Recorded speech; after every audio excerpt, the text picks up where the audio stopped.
get your gear on. There's been a small explosion go off. I need you to clear with the minesweeper out to the guy so we can collect his body.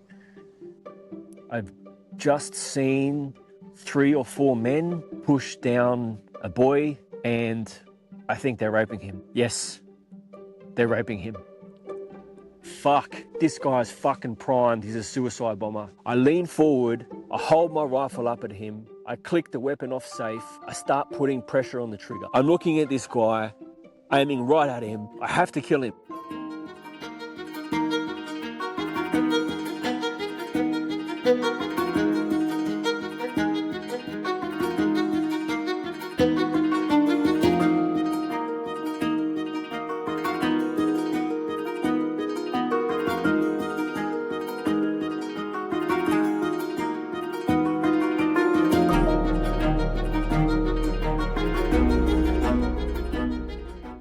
G'day, Australian Viking here, Lex D Reilly. In today's episode, I am inviting you in to the Afghan Files 2.0 Pandora's Box continued. If you haven't listened to the episode, the Afghan Files Pandora's Box, I invite you to do that. This sequence may be a benefit. I feel it's important at the start of this podcast to address the murder of Irina Zaruzka. If I am pronouncing her name correctly, I want to acknowledge her sacrifice, and I see her murder as something very symbolic. So if you might not have heard her name, she was a 23-year-old Ukrainian refugee living in America who was stabbed to death by an African-American man on a light rail train in the night after maybe she'd been coming home from work, whatever that specific detail was. But she was viciously stabbed to death in a very graphic scene. And I really see her death as so profoundly symbolic of the denouncing, the destruction, and the devaluing of femininity, innocence, and feminine beauty within our culture and in the Western world. And I really, her murder really affected me. Just the way that she looked up after she was attacked, and then watching her body slump onto the train floor, that really affected me, and it's grabbed me by the throat, and it's something I'm really sitting with. And I feel like it is a call to arms, at least regarding awareness and the voice. And I think it's a wake-up call for our cultures and what has been happening with wokeism. I will probably unpack this a bit more in some other podcasts, but it's very symbolic. And I also want to acknowledge the sacrifice of Charlie Kirk, who was assassinated. I woke up this morning and saw the news that he was assassinated. That was several hours ago. If you're not familiar with Charlie Kirk, my perspective of him is that he is a God-loving family man who has been on a quest for truth the last years and has been quite an activist for factual communication at some of these prestigious universities around the planet. And he was assassinated this morning at a university in Utah, I believe, in America, when he was doing his public speaking. And my interpretation of the symbolism behind his death is that essentially he was assassinated because there are people that don't like his opinion, and his opinion is heavily based on fact. Sometimes he can deliver it in an uncomfortable way, but he has been relatively disruptive in what he's been communicating because of the uncomfortable truth that he has been bearing to the younger generations. I want to acknowledge both of their sacrifices, and the loss of their lives, I believe, is indicative of the path that we collectively have been on within the Western world, within these westernized countries, and the path that is ahead of us. So moving forward in the podcast now, discussing my experience in Afghanistan, I will give a similar disclaimer to what I shared on the first podcast where I was discussing the Afghan files. Viewer and listener discretion is advised. I will be talking about my personal experience from war and conveying some of the experiences of my peers whilst I was at war. And that can be confronting, uncomfortable, and certainly triggering. My hope is that you are able to take responsibility for your own nervous system and your own welfare. If you don't feel that you can do that, I do suggest not listening to this podcast. I know, I know for me, the first podcast was heavy and rough, and that was my truth from my time in war in Afghanistan in 2010. And whilst potentially the most impactful experience for me, I did share in the previous podcast, which was when my friends were killed, the guys from my platoon, there is still going to be some heavy stuff in this podcast. I will also share that I'm doing my best to convey here from my inner world, from the specific experiences, the sensations, my mental recall of events that were 15 years ago. So I don't expect myself to be 100% accurate with all of the place names and all of the absolute facts. I'm doing my best here, and there is certainly abundant, adequate truth to listen to my story and rely on what I say. I do believe I got one of the place names wrong in the first podcast, and that was just a minor misunderstanding. I was referring to a base with the name that was another base next to it. Anyway, now to get into some of the juicy stuff. What I feel inspired to talk about now is, and you can look up these areas on the map. So we were living in the Chora Baluchi Valley in Tarin Kowt, or near Tarin Kowt, in Uruzgan province, which was in, let's say, southern Afghanistan. We'd been doing some hard patrolling in an area called Buman. That was the base that we were at. And I was a part of an infantry section which had been attached to the mentoring team at Buman.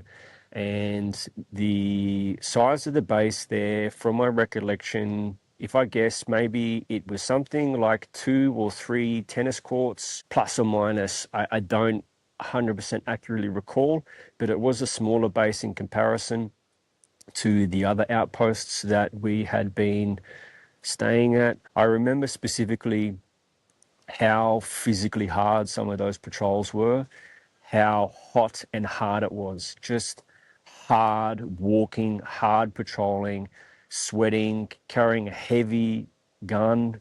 The terrain was very difficult, and I felt like we were covering a lot of ground in our search for Taliban and looking to just disrupt their sense of safety. And so with military missions, there is often a particular verb, a task verb allocated to the mission, and that decides what is then a successful outcome for the mission. I am not going to look to repeat the exact terminology because it is quite detailed, but you can use your imagination to understand the difference between disrupt, destroy, detect. These kind of words have different meanings, and we would have these particular words to our different missions, and that would be a different focus for what we were doing. I don't remember exactly what our mission focus was. I just remember that the patrolling was hard, it was hot, we were covering a lot of ground, and it felt like days and days and days of hard work. So generally we had access to satellite phones or some phone system to call Australia, and I had a habit of maybe calling home once every 2 weeks, something like that. Maybe that would be usually to call my wife, my ex-wife now, but she was my wife at the time, or maybe my mother or my father. And I made a conscious choice to not call home what I considered to be too often, because I perceived that some of the guys in the team were calling home too often from my perspective, and I witnessed a potential emotional need there, that they needed to call home. They needed kind of to hear the voice of their missus or their mother or whatever it was. And for me, I found that to be some sort of vulnerability, or it maybe affected my mind or my sense of being able to be completely focused on war. But it was generally an individual decision for how often we could do that. But also, we weren't able, I would say, to talk freely on the phone. There were certain things that we're just not meant to talk about. There's not things that we would want our parents or our wife to know about what's happening on a daily basis. But then it's also just respecting operational security. So usually when I would call home, I would keep it quite vague on my behalf, and I would just hear what the other person has to say. And my family, and I think that they were quite well aware of not to ask too many questions of me, like, how's your day? Where have you been? That kind of stuff. But it meant a lot when I was able to call home and just hear their voices, certainly. And there was this one time when I was on the phone to my mother, and we were in this base at Buman, and I think all of the base bases were the same. Like I said before, there are these basically miniature fortresses that you might see in Europe, these old castles where it is rubble-filled Hessian walls, a couple meters high with razor wire around them, and they're primitive, but they work. And I was on the phone to my mum, and I remember looking out from one of the towers that had a lower threat. And I was looking out from the tower just across the fields and the agricultural area, and just really admiring the harsh contrast of this green, lush life, the beautiful clear rivers, and then the dashed, and then the mountains. And I was on the phone to my mum, and I heard a zhup, and that when I heard it, I knew what it was. It was a particular type of explosive going off, and I was aware that no one at that point in time was shooting at the back of the base. Sometimes we would practice shooting at the back of the base to keep our skills sharp and to maintain confidence with our weapons. And so I heard this explosion go off, and I knew by hearing it that it was a probably in the ballpark of a 40 millimeter explosive.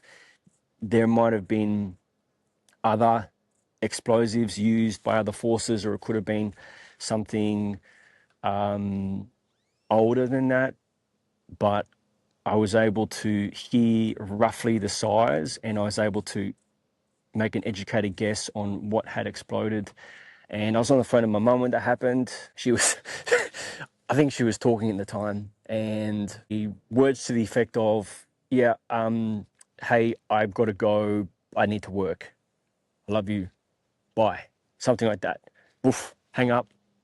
Run through the office, put the phone down. Everyone's rustling around, putting their gear on. There's conversations between the team. What's happening? What do we know? So then I hustle back to the little rubble sheltered hut that we were living in. I start putting my gear on and I get ready for briefing. And the section commander came in and he said, basically, all right, Reilly and the other bloke, I purposely won't use his name,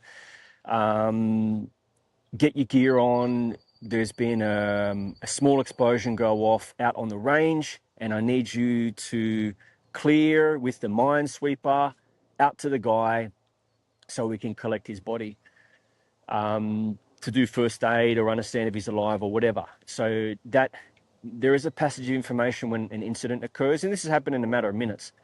And so then I'm thinking, shit, I got maybe 3 days, 5 days training on this little metal detector, and now they want me to go out and make sure there's nothing that will explode when we're going to check the bodies. Oh, fuck. I don't want to do that.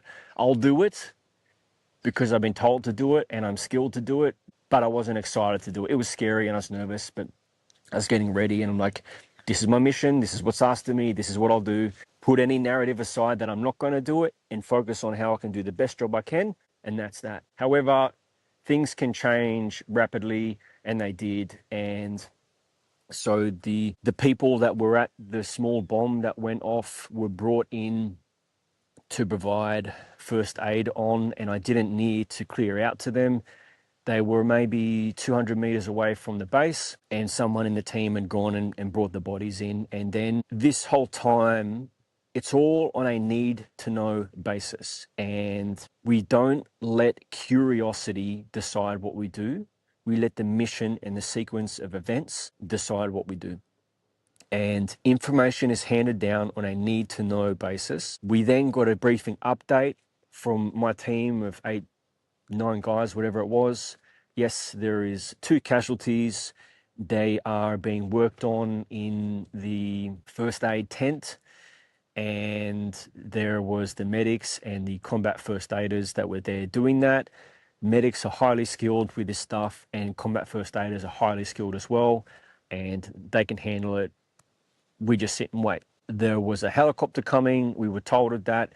And so plans are coming in rapidly.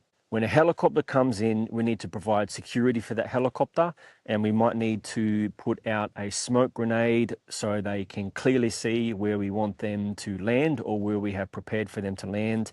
It also allows the helicopters to see what the wind is doing on the ground level. My section commander came to me and he said, Reilly, you are going to be carrying the stretcher with the casualty on the stretcher to the helicopter. You will be standing at the head on the left-hand side of the stretcher, because we choreograph everything in detail. The skills of a soldier are fucking exceptional, and they are so detailed that we practice getting in and out of cars multiple times with a threat from different angles. We practice carrying stretchers, and the level of detail to know which side of the stretcher to go on is the level of information that we would often receive and what we would need to enact as a part of the mission. So I hear the helicopter coming in, and then I go to the stretcher. By that time, I've received the information that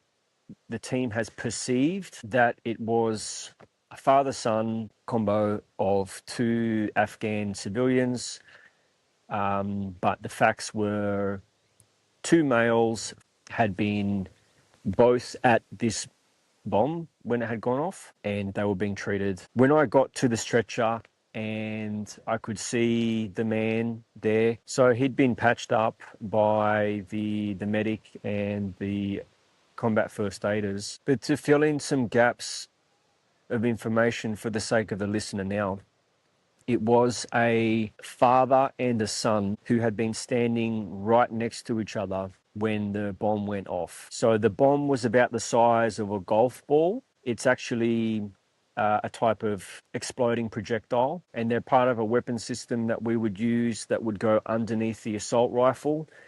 And it's like a thunk, and then the 40 millimeter grenade, so the roughly golf ball side grenade, fired through the air, maybe 100 meters, 150 meters, whatever, and then usually hits the ground and detonated. In this case, it had been fired X days or maybe weeks before. It had hit the ground and it had not detonated. And this is the deduction based off what we believe the possibilities were. And so the father and son were there, and they had picked it up or had touched it whilst they were right next to each other, probably having some kind of discussion around it. And then boof, the bomb has gone off, and it's done what bombs do, and that has been, using my imagination, peeled off their skin, burnt them, maybe broken some bones, pushed dirt and stone into the wound, into their face, that kind of stuff. So a small golf ball sized grenade that close is capable of a lot of damage, and that was probably the maximum amount of damage that the bomb could have done, was what it had done to that father and that son. And I take up the stretcher, and I can see this man, civilian man, an Afghan civilian, remembering that he's just living in this population. He's probably a farmer. He's got probably no idea of English. And I pick up the stretcher right next to his head, and I look this man in the eyes. I'm looking at the details of his face, an arm's length away. I can see his body is wrapped in an emergency blanket, so maybe he's lost a bit of blood. He's obviously having a horrific day. Life doesn't get much worse. It really doesn't get much worse than that, especially to have his son there. And the helicopter comes in, the helicopter lands. When the helicopter lands, that's when we move, remembering everything is choreographed.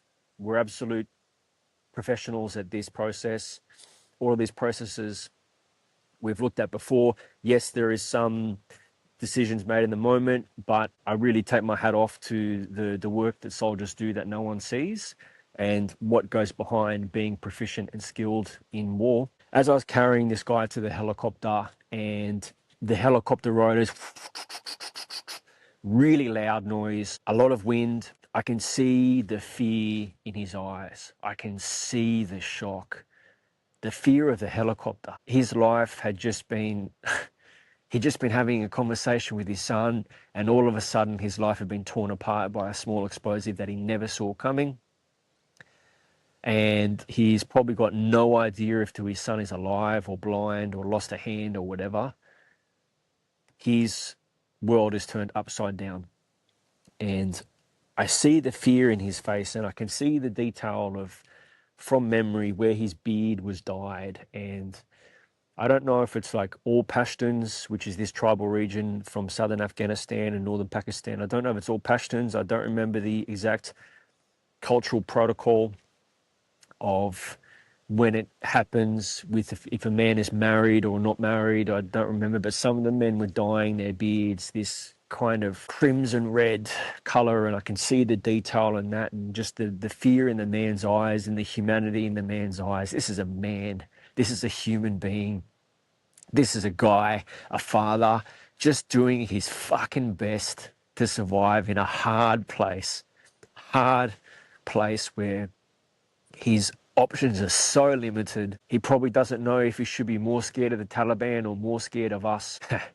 This emergency blanket, right? This foil heat blanket, basically, that you might see in a first aid bag, that started flapping out with the pressure of the blades from the helicopter. It was a Black Hawk helicopter, and whilst I'm carrying this guy onto there, and there's another 3 guys carrying him, I realize how light he is. The build of these people was very different to how I'm built, right? My genealogy is very classically this kind of Gaelic, Celtic, with a tiny bit of Southern English. That's my build, that's my genealogy, that's my body. And so this guy's Afghan body was very, very different, but I know that they're very strong as well. But yeah, as his emergency blanket was flapping, I just had this moment of tucking it back in. Just this, I don't know what the energy was, right? But just seeing eye to eye with this man, just doing his best to survive, and just tucking this little thing in. And it seems fucking irrelevant because he just had his skin kind of seared off by this explosive, and maybe he's half deaf now for the rest of his life. I don't know, but that was just this little act of humanity and the best I could do, other than trying to gently put him into this helicopter. And when helicopters come in, it's hard enough for me, right, because the blades are so powerful and it's so loud. But this guy was a very scary experience for him, and then his son or his cousin or whatever, because I'm making an assumption here, or his younger brother, I don't know, but I really suspect it was a father-son. That's what we found out later on in the intelligence report. Gets put onto the helicopter, and up the helicopter goes, and they fly off, and they kind of go through this process of treatment, and then eventually, you know, getting released from hospital back home. I don't know how that fully works, but what we found out after that incident, and you got to remember, like, I'd gone from being on the phone to my mum, you know, hearing the kind of the sweet homely feeling of my mother's voice and her interest and her world and this representation of safety back home, and to then woof, an explosion going off, thinking that I need to go clear a way out through potential other explosions without knowing what's really happened, right? Because of this, the way that the information moves on a need to know basis, and it's very succinct and factual, to then carrying this man and just having that moment of humanity under the pressure of the blades of the helicopter and the dust and all this other shit going on, to then sitting in the aftermath of that, like, wow, I think all that happened in like 15, 18 minutes. That's 0 to 100 if I've ever heard of it. And so reflecting on that and just turning off that mission, it's done, concluded. We go about whatever we're doing now. My phone call's finished. I'm not going to call mum yet because I wasn't ready to, like, how do I even do that? It's not appropriate to talk about on the phone. But we got an intelligence report maybe the day after. And so what they said was, yes, it was a father and a son. And what was happening was they were collecting metal from the range where we had been firing our weapons. They collect metal. It's one of the ways that they can gather resources in their economy, in their ecosystem, right? So a father and a son were out gathering metal, and what they do with that metal, or a bomb or whatever they find, is they take that and they give that to the motorbike mechanic shops. And it's, don't think of like a mechanic that you might have in your local suburb. Maybe think of more if you've seen some wild mechanic if you've been on holidays in Cambodia or Thailand or whatever. It's far more chaotic than what we would imagine in mechanics to be in Australia. So they give the metal and the unexploded bombs to the motorbike mechanic shops, and the motorbike mechanic shops supply that metal and other unused metals, maybe from repairing motorbikes or chain links that have been broken off or whatever.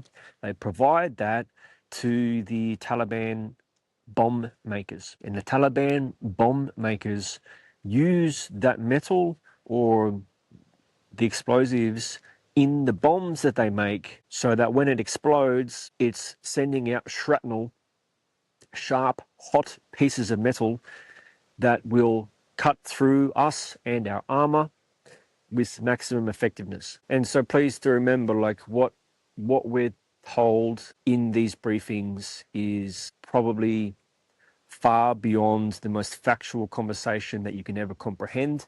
Intelligence reports are very important, that they are incredibly accurate. So it's quite reliable, especially when we receive this on the ground, and there's usually multiple sources of information coming together to provide us the intelligence picture. But essentially there is someone in a room that I don't know and don't have access to that is pulling together all this information from these different bases and reports, and that then they generate intelligence.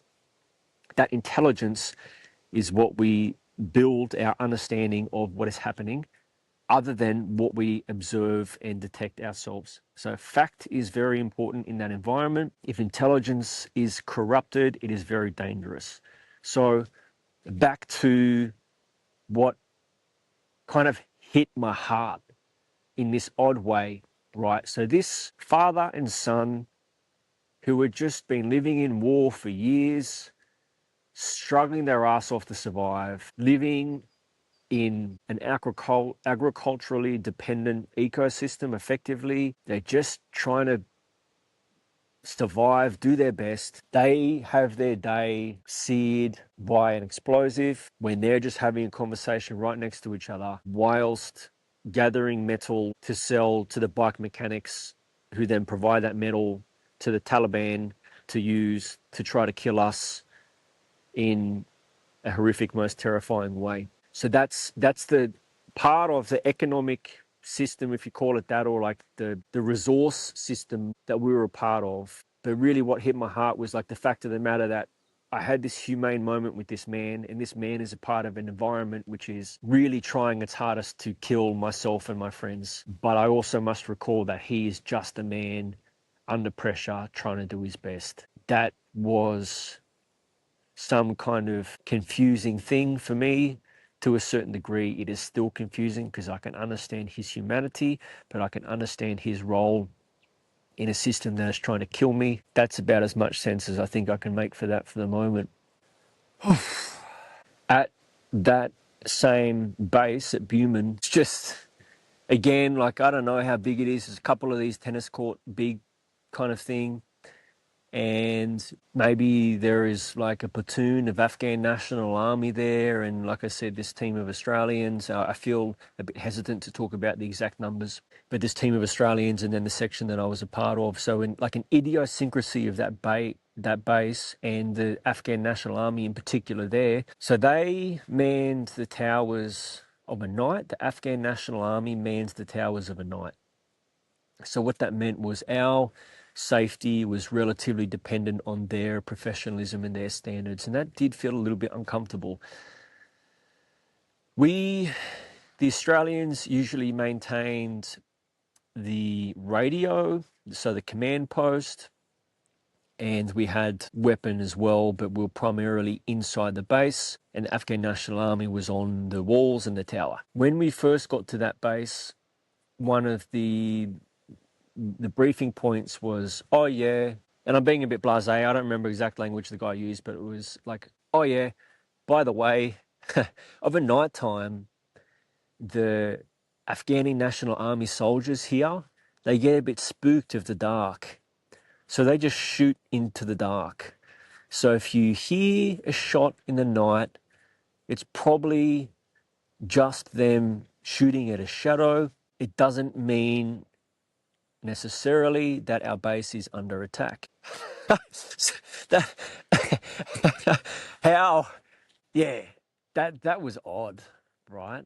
But that's just the nature of it. That was the nature of working with the Afghan National Army sometimes, and that was just, yes. So we'd wake up in the night, hear a rifle shot, an assault rifle shot go off. If there weren't other shots, you just kind of know to leave it there. But this is happening maybe within 50 meters or 80 meters or whatever it is of where we're sleeping. Might happen once or twice a night, might happen once every 3 or 4 nights, whatever. But it was a strange thing to be woken up by a gunshot. Oh yeah, I was just dreaming, whatever. I'm at war, we're in Afghanistan. And then the question, oh, are we under attack, or is it just the guy who's scared of the dark shooting into the dark and then going back to sleep? Yeah, I'm quite enjoying just talking about this stuff because it's been in there. It's memories that I haven't tended to. I know I have actually forgotten some significant experiences, and over the years, some of my friends have reminded me, like, hey, this happened, by the way. But I'm in quite a different place now within myself to be able to sit into the feelings and the sensations and the memories than what I've been the last 15 years. It's just been so difficult for me in my life to be able to talk about this way. Yeah, maybe sometimes I would have spoken about it when I was drinking, but that is still quite an avoidant manner of bringing up the topic because I'm not able to feel it fully, and it's just something coming out and passing. But so I appreciate the listener. I want to acknowledge the listener for hearing and valuing what I have to say enough for you to give the time to hearing my story. So after the first podcast on Afghanistan, one of my friends asked me some questions, and he was curious about how was the culture, how was it living with Afghanis, how were my interactions with locals that weren't employed in the war, and that was an interesting question for me. So I made a conscious decision to really expose myself with an open mind to try to view the world in the way that the other people there view the world. And so there were the Afghan National Army, which were usually from other parts of Afghanistan.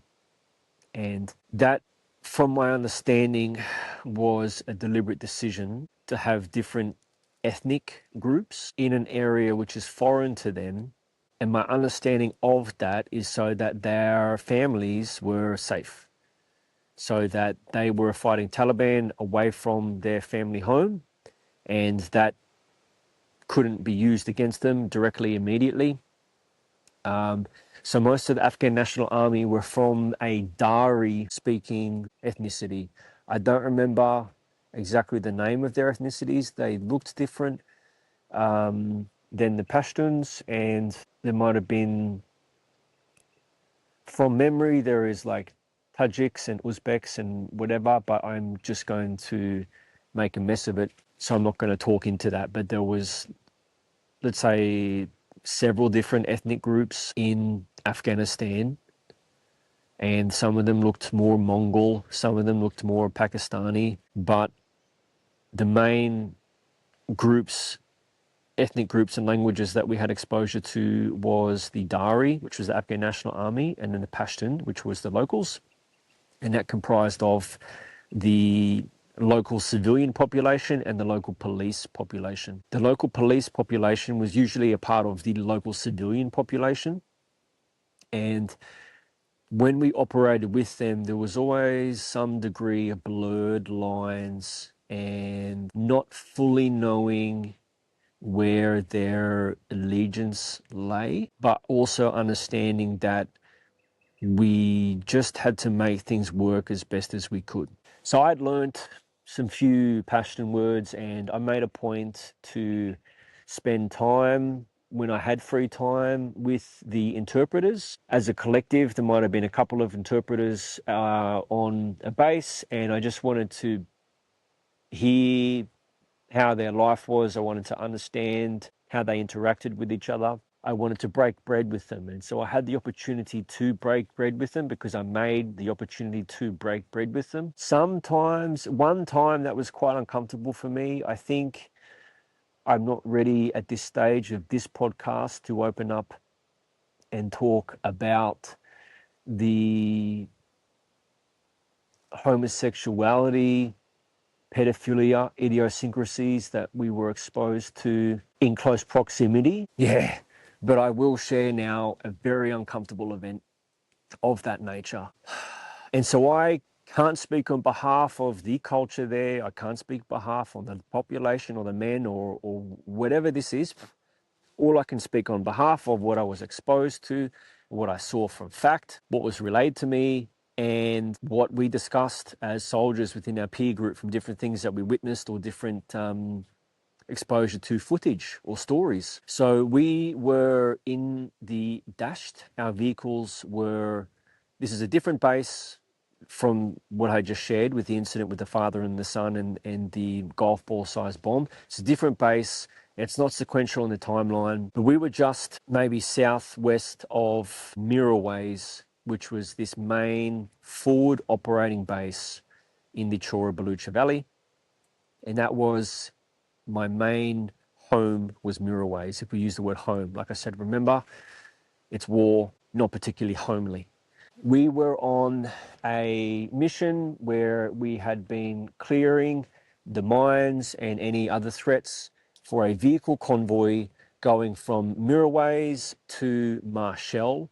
Marshall was the Wild West place out of the whole valley. I think Marshall was consistently the most hectic. So there had been a vehicle convoy taking supplies probably from Tarankout up through the guts of the dashed, kind of no man's land in the middle of nowhere, down into the Chora Valley, through this forward operating base at Miraways, and then out to Marshall. We were one of the first stops where we had cleared with mines the path out so none of the vehicles get blown up. If one of the engineers finds a mine, a choice is either to kind of mark and bypass.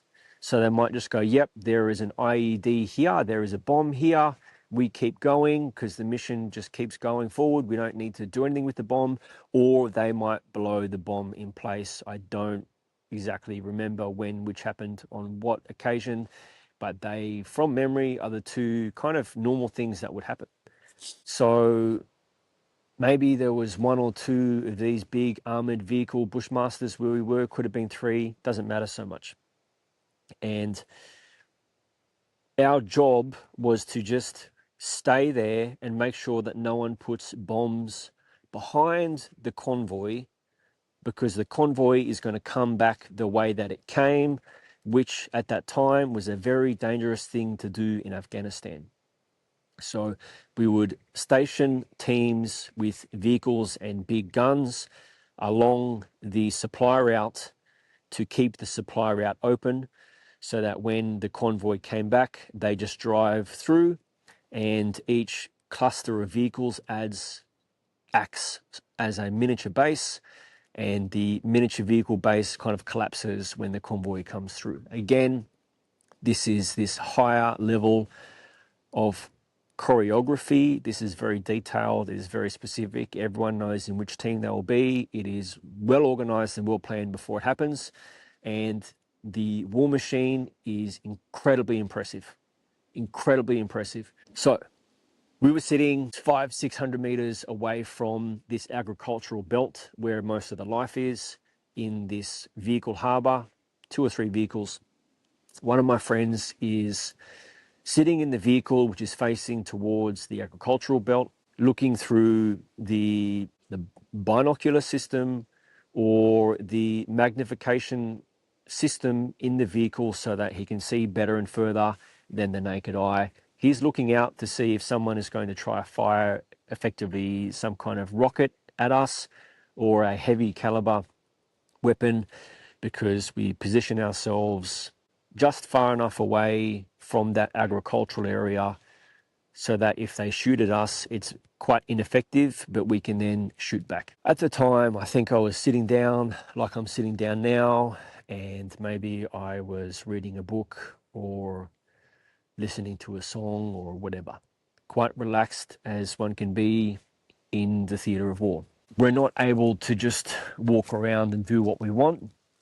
We're in a very controlled area, and leaving that controlled area is quite risky because of bombs, and anywhere we go, people are trying to kill us. So we're very encumbered with what we can and can't do and where we can and can't go. My friend is looking out this weapon turret and he says, "Hey, Riley, I need you to come here." And I'm sitting down and I just pause for a second. I think, why? Why does he need me to come here? Does he need a bottle of water or something?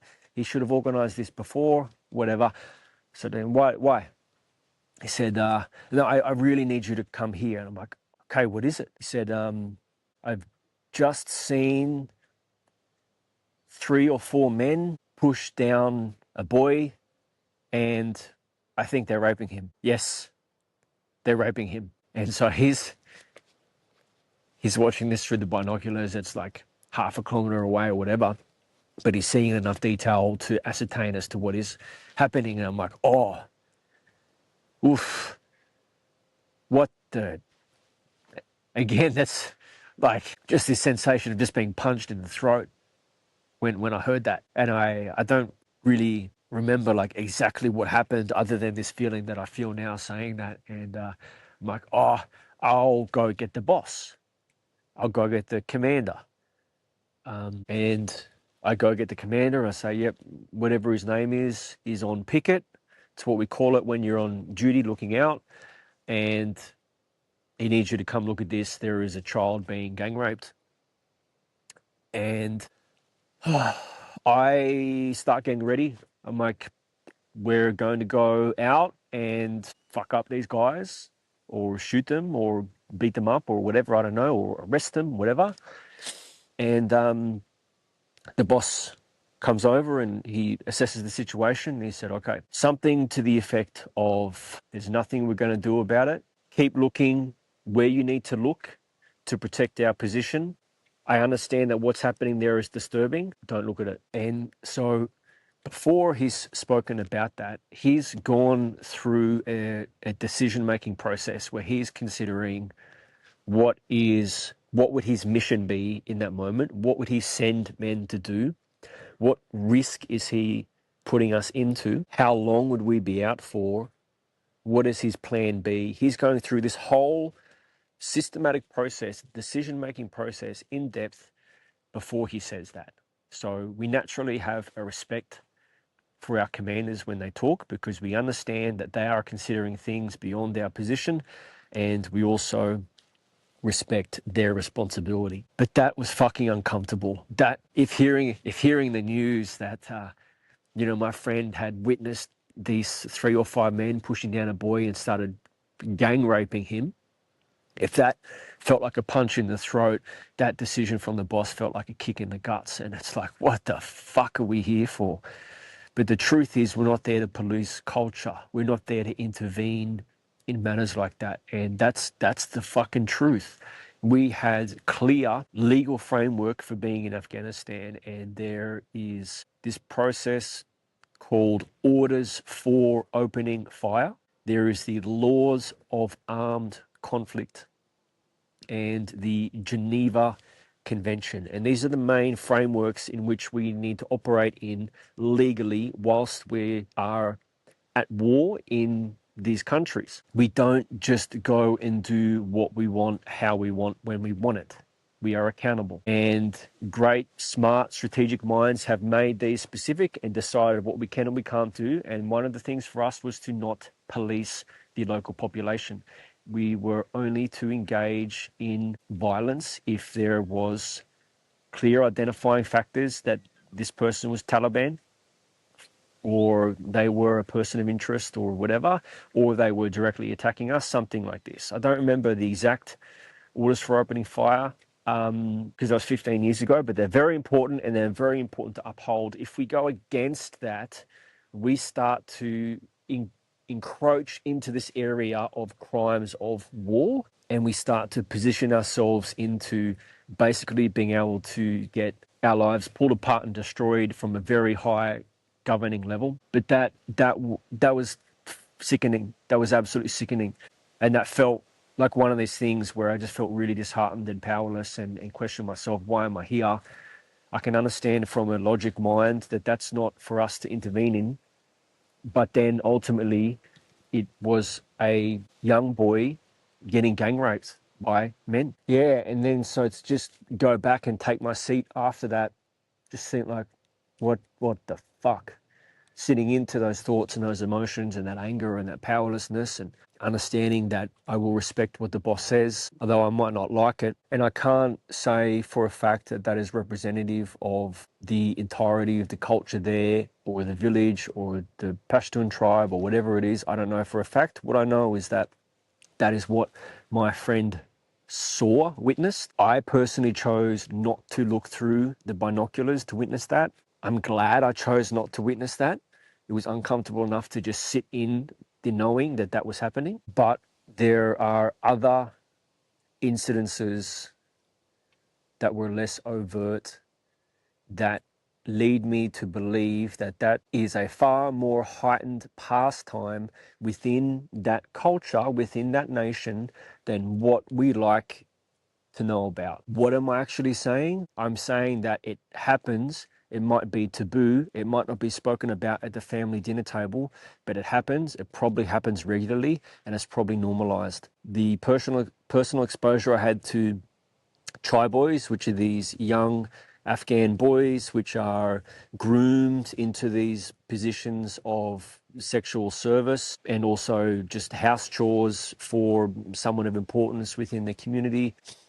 I have a hunch, but I can't say for a fact. I had a personal event when I was with the interpreters once at the base at Tarankout, where I felt vulnerable and physically uncomfortable when there were a lot of other men around me, Afghani men. And these are Afghani men in the employment of the coalition forces that paid interpreters. And I started to feel really uncomfortable with how touchy they were. And I also witnessed one of my other friends receive a lot of uncomfortable attention. And we are sleeping in close proximity to these other cultures, these other soldiers. We are sitting next to each other for hours. Sometimes things felt very uncomfortable, and I trust my sense of when I had the heebie-jeebies that there is something there. But I'm doing my best to only say what facts are facts and what intuition is intuition. or a felt sense. So I'll move on to a different time frame now, still in that same area, out from Miraways. We were conducting a vehicle checkpoint, and a vehicle checkpoint is an overt, so it's physically obvious usually, but it can be positioned in a smart place. It's an overt presence where we are checking all the vehicles moving through an area on the road that we have decided that we will check. And so we were at this checkpoint for a couple of days in total, maybe 2 days at the point in time that I'm talking about. So we were working with the National Police there, an interpreter, and maybe 8 to 10 Australians. We had our vehicles set up, these big armored vehicles, and it was in the township, right on the edge of the township. There was a slight rise in the road, let's say 200 meters to the east of where our vehicles were, and that was designed so that the vehicle can't really see the vehicle checkpoint is there until it's coming over the crest. Then it sees the vehicle checkpoint, then it comes down the crest. 20 meters in our direction from the crest, there was a bright orange panel marker on the road, and that's a signal for anyone coming in a vehicle, hey, there is a checkpoint ahead. Big obvious orange color that doesn't normally exist there. Come forward with some level of caution. And maybe someone comes over the hill and they see that and they turn around. That's going to indicate to us that they're trying to conceal something, remembering that the daily motivation in this township is very foreign to what our daily motivation is. They don't just duck out to the shops or pick up the kids from after school care or whatever. Their life is not about that. It is way more simple. It was hot. Days seemed like they were going slow. We had maybe 2 or 3 people that would be holding security at the checkpoint. There was one person off to the side, maybe with a light machine gun or a rifle, and then one person would stand in the road slightly forward, maybe 20 meters forward, and they would stop the vehicles. And a vehicle in Afghanistan at that point in time, it might have been a trailer with 2 tons of wood on the back.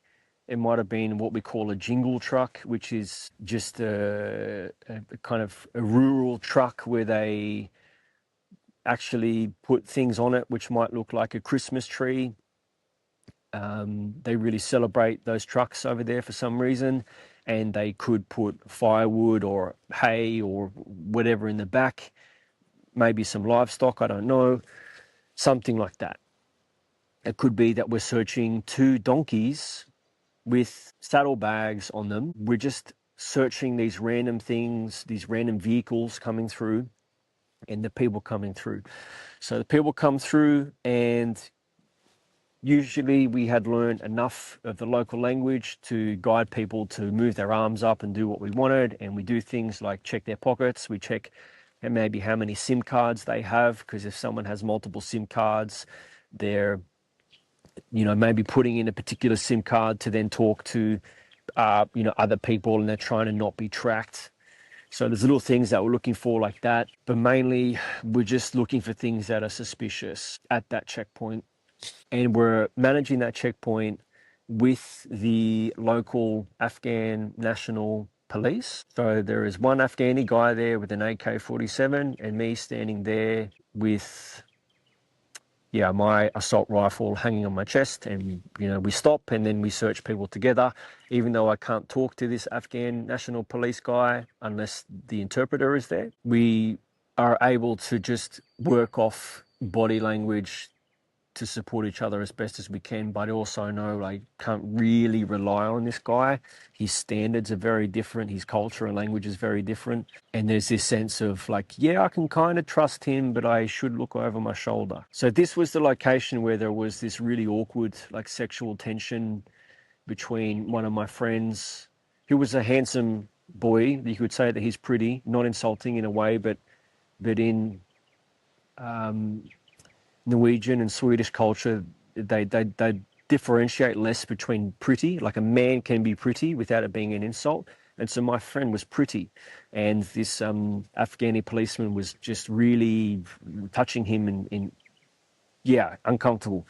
So at that location, actually, but I was on the security position standing in the road. And we'd been there for a day and a half, 2 days, whatever it was. So that then means that everyone nearby knows we're there.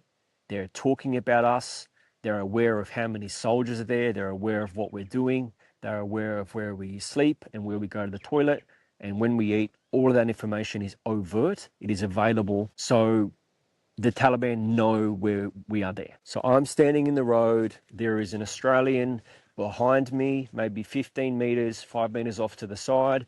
There is the crest in the hill, let's say 100 meters or so from where I am, and the vehicles are further back behind me.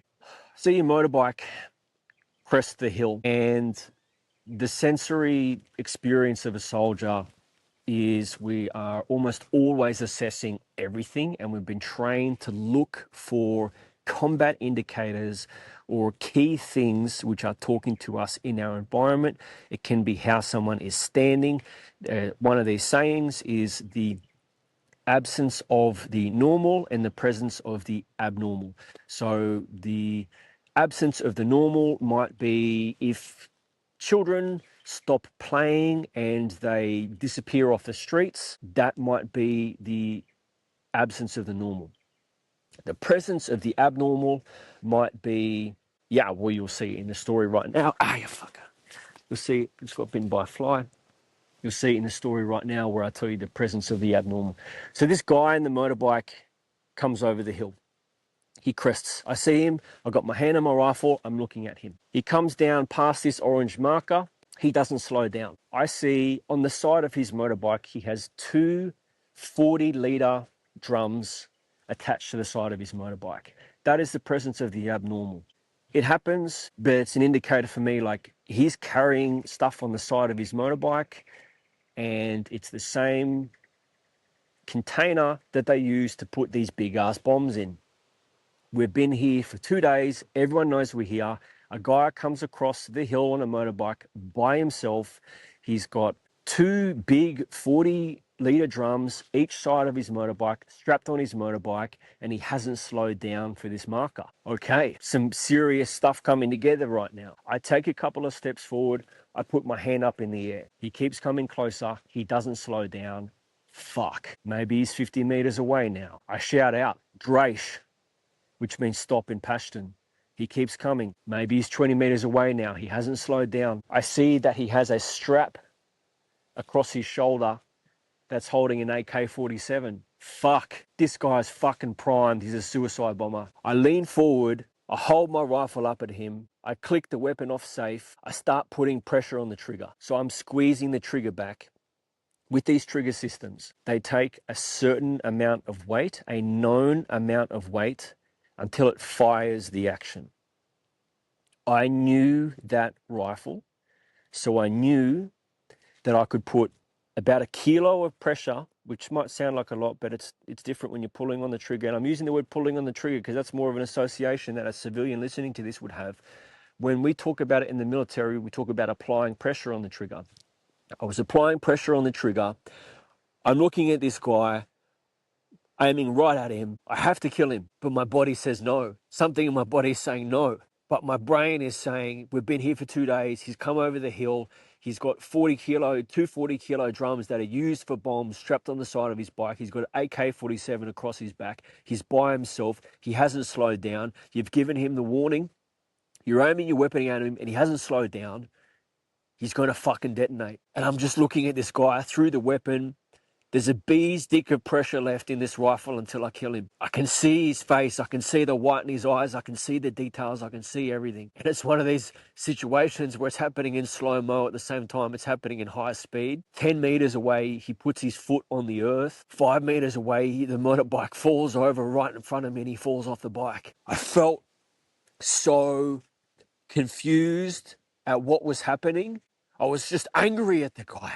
I shouted at him, "What are you doing?" And I'm just looking at his face and it just looks so different than what I thought it would have looked if someone's going to detonate themselves, and it doesn't make sense. And he's literally fallen a couple meters away from my feet. And then the interpreter comes up and I'm angry. I'm like, what is happening? What is he doing? What the fuck has he just done? I almost killed this guy. And then the Terp started talking to him and he said, he is the police chief from the village next over, and the brakes on his motorbike don't work.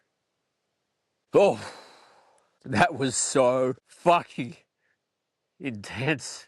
That was so intense. I don't know if I've ever been in a more intense decision point in my whole life. Not in one fine moment like that. And it was just the most insane internal feeling, because I had all of these things in my mind saying, yes, I have the total right to kill this guy. I have the necessity to kill him. Everything is indicating that he's going to blow me up to smithereens, but then my body's like, no. So that was intense. You can understand maybe like what I was feeling in my body in that moment. I can feel it now even talking about it. I felt so angry right now just talking about that. And then so I'm helping this guy get back up onto his bike after I've just been so close to killing him, so close to just putting bullets in his body. But he's the police chief from the village next over, and his motorbike brakes don't work. And he's not wearing a uniform because they don't wear fucking uniforms. Because things are confusing, and sometimes they choose to and sometimes they don't. And my second in command came over to me after that, and he was angry at me. He said, you should have shot him. And he was right. Tactically and legally, I should have shot that guy. My body told me not to against everything that... yeah. My body told me not to against everything that my mind was saying. And I'm very happy that my body just totally overpowered me in that situation. But he was right. I should have killed him from that perspective. I'm very glad I didn't. But I really judged myself a lot for that, because at the time I had no idea really what intuition was. I had no idea about the body's wisdom, or that the body has an intelligence or a memory. The closest thing that I could liken to the body having intelligence at that point in time was probably the feeling of horniness, right? Or the body saying when it's hungry. But that was so intense. And talking about it now, I realize just how absolutely intense that was, how fortunate it was I didn't kill that guy, although legally, tactically, I should have. And after my 2RC told me that, I just kind of joked it off in a genuinely disrespectful way. I didn't know how to handle what he said, but he was right, and he outranked me. That was so intense.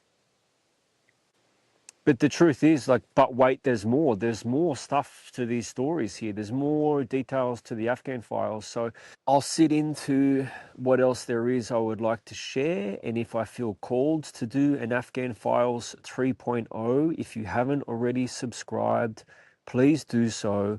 I'm sharing the truth of my life, as uncomfortable as that may be. I'm inviting you in to intimately witness this path that I've walked. What I will say though is that I judged myself for years for being a coward, until I started to learn intuition, until I started to trust myself, and I've been developing this re-relating with my body. I've been taking pressure off myself. I've been letting go of substances that I've used to escape my feelings, or to leverage alcohol to celebrate or access emotions, or whatever it is. I've been clearing that stuff out of my life, and now I can really feel the wisdom in my body, and I really trust my body, and I'm fucking glad I didn't shoot that guy, and I have my body to thank for that. Thanks God, thanks life, thanks me. Again, I want to thank Irina Zaruzka and Charlie Kirk for their sacrifices. I pray to God for their families. Thanks for listening. That's it from me. Back to you in the studio.